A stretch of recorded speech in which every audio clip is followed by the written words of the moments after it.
देखो पहले पैराग्राफ से लेके और तीसरे तक इसका पूरा खुलासा है। जी बाबा जी। देखो नमाज का टाइम हो गया, छोटे भाई को उठाओ, नमाज के लिए लेके जाते हैं उसको मस्जिद। बाबा जी आपको पता है ना वो उधर जाके शोर करता है। लास्ट टाइम भी हम लेके गए थे तो उधर जाके वो शोर कर रहा था। आपको पता है आप पहली बार मस्जिद कब गए थे? नहीं बाबा जी। आपकी उम्र अपने अभी छोटे भाई से भी काफ़ी कम थी जब से मैं आपको मस्जिद लेके जा रहा हूँ। आप वहाँ जाके शोर करते थे, मस्ती करते थे, भागते थे, मैं आपको मना करता था। अगर मैं आपको तब ना लेके जाता मस्जिद, आज आपको नमाज़ पढ़ने का शौक़ ना होता, मस्जिद जाने का शौक़ ना होता।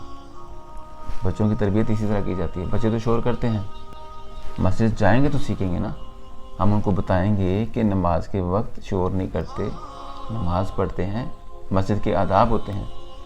मस्जिद अल्लाह का घर है, वैसे तो हर जगह अल्लाह का घर है, लेकिन मस्जिद में कुछ उसके आदाब होते हैं। लेकिन हम उसको जब लेके नहीं जाएंगे तो उसके दिल में शौक़ ही नहीं होगा। इसी तरह हम बच्चों को इन चीज़ों से दूर रखते हैं और सिखाते नहीं हैं, फिर हमारी नस्लें ख़राब हो जाती हैं। सही है? जी। उठाओ और चलते हैं नमाज़ पढ़ने। जी बाबा जी।